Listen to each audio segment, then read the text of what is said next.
So, hello, this is Luca Talks Dons here, and today I'm making a video today. Something different on the channel where I haven't done one of these before on my YouTube channel. A video idea which I suggested to do. A video today where I'm going to be talking about my thoughts on the MK Dons signing so far. What do I think of them, giving them a rating out of 10, and also predicting the fixtures for the rest of the month. So hope you guys do enjoy the video. Let me know what other content you guys want me to do, and put it in the comments, and also put it in the community tab as well, and let's get on with the video. So I'm going to start off with Aaron Collins. Aaron Collins, of course, was one of the first people who come in the door. My thoughts on this when we did sign Aaron Collins, the reaction when we were linked with a player who did score 19 goals last season for Huddersfield and also played for Bolton Wanderers. I was absolutely over the moon that we got this guy, an experienced player that actually was willing to drop into League Two. Okay, yes, Aaron Collins was very impressive in pre-season, scored against the likes of Hitchin Town, Peterborough United, but didn't score in the opening game. But, of course, I'm sure he will have some goals to favour later on in the season. And we paid this guy for approximately maybe around £850k to £1 million. And you could see the reactions from MK Dons fans was so happy when we got this guy in. The main man, Aaron Collins, is now wearing the number 10 jersey because, of course, the kits did get confirmed last week before the start of the season. And I'm happy with this guy. I really hope this guy does come in and actually help us. Okay, yes, I know he does need to hit the ground running. The first game he didn't score. It ended a draw, 0-0. But Aaron Collins, I'm hoping, obviously coming from Saturday's game coming up against Barrow and the games later down this month, I'm sure Aaron Collins can build a bit of confidence. So Aaron Collins, of course, I have to give this signing probably maybe an 8 out of 10 signing. Next player I will say on the list, I'd have to go with Hepburn Murphy.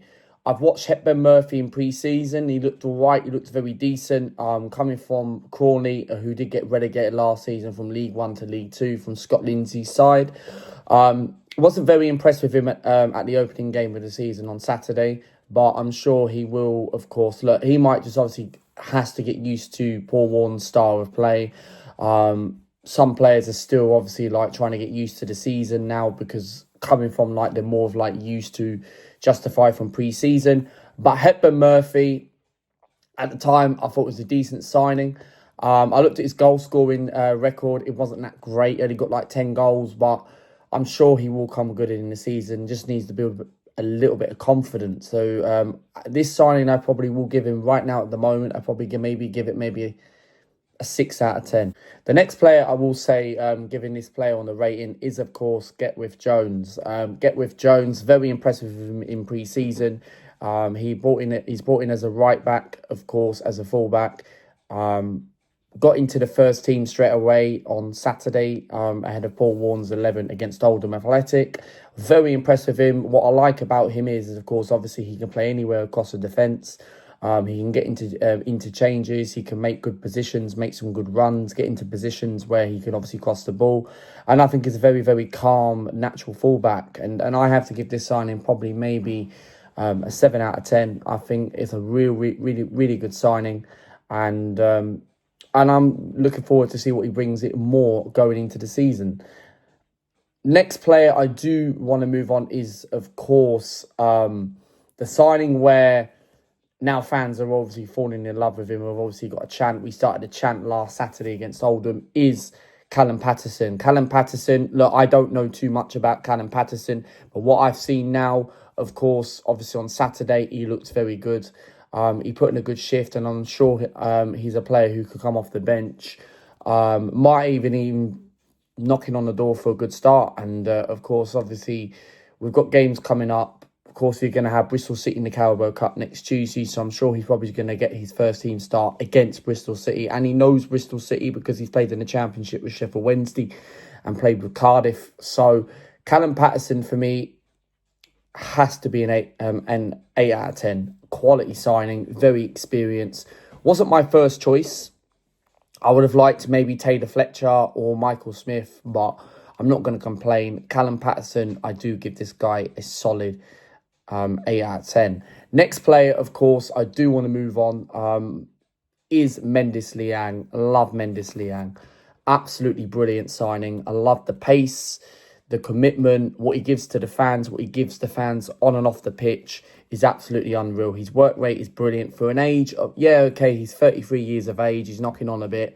But for a League Two standard, he's far too good for League Two. And look, and this was probably one of the first summer signings. I think this was the first summer signing we made on a free agent, of course. And to snap someone like that with experience that played in the Premier League with Cardiff 5 years ago, playing for Derby County, playing in the Championship, it's quality, bro. Absolutely quality. The work rate he brings on that is brilliant. And this guy probably has to be maybe a 9 out of 10. 9 out of 10. Absolutely fantastic signing. And he's like my favourite MK Dons player. He's like I haven't met him in person yet, and I'm sure I'm going to meet him some point throughout the games. But Mendes Liang, absolutely quality signing. Next, we do move on, of course, is Tom Finge, an under-20 goalkeeper. Don't know too much about him. Very experienced, shall I say? Probably not experienced. Tom Finge, for me, is probably going to be more back in as a backup signing for like a third choice keeper. We have Conor Truman, we have Craig McGilvey. So I think this keeper's probably going to get sent out on loan, or he's just going to be a bench player and might even feature in the Carabao Cup maybe one day. So I'd have to give this, I can't really give this guy maybe a rating because I don't know too much about him, but I'm sure I'll look forward to him maybe some point. I think he's going to be one of those keepers who, of course, is going to be out on loan. The final signing I do want to address is Will Collar. Will Collar, great signing. He got 36 goals in 163 appearances in the past 2 years. He's been at Stockport County. Was named probably the best League One midfielder last season. Didn't really watch much of him, but I do remember him hearing about him that he was at Stockport County. Hasn't got into the first team yet in the starting 11. But I'm sure he is going to be a player to watch this season for MK. I'm sure maybe he might start on Saturday. He might start against Bristol City in the Carabao Cup next Tuesday. And I have to give this signing possibly maybe a 7 out of 10. I'm hoping, I do really look forward to seeing more about Will Collar. Very, very good signing. Looks, obviously, if you go and have a look at his stats, his assists, 36 goals on 163 appearances is not as bad as you think. And he kind of reminds me a bit of an Alex Gilby type of player that will put in a good shift, that maybe score the odd goals, make some good runs, has a shot about him. So I'd have to give that guy probably maybe a 7 out of 10. Next topic I do want to talk about, of course, obviously just coming off the signings and the ratings, what I've just touched on, is about the rest of the prediction fixtures I do want to predict for the remaining month for the fixtures. Of course, we got a 0-0 draw against Oldham. Look, it was a tough game. Oldham came in there, got a point. Their fans were absolutely unreal, made more noise than us, not going to lie. Oldham Athletic took 2,000 fans, gave so much loyalty to the club. And they used to be in the Premier League in the 90s. And look, Oldham, I thought the first half we didn't play well, but second half we actually were the better team, but just couldn't score. Should have had a penalty in the first half, but wasn't given by the ref. But the upcoming games coming up, of course, we do have Barrow this weekend. I'm not going to be at Barrow this Saturday because I can't make it this weekend, so there'll be no matchday vlog. But I will be back for the next game after that, which is Bristol City in the EFL Cup. So I'll be back and running again after that. It's just Barrow I'm going to miss. But thoughts on the Barrow game, well, I might as well give it to you right now, is Barrow's a bogey side to us. They are a very, very tough opposition. I went to Barrow last season on a Tuesday night in February for the first time around. We lost 2-1, didn't really play well. We took the lead. I remember Scott Hogan scored around the goalkeeper. If you go and watch the vlog back in February, didn't get home till like 3:45 a.m. in the morning, 4 a.m. technically. Long 5-hour coach. But Barrow is a bogey side and it's going to be a very, very, very difficult game. But I'm sure the players, I'm sure the fans are going to be up for it. First away game. I'm sure we're going to take quite a few hundred fans down there for Barrow. Some may stay over. Some people might stay in Manchester because it's a 2-hour direct train.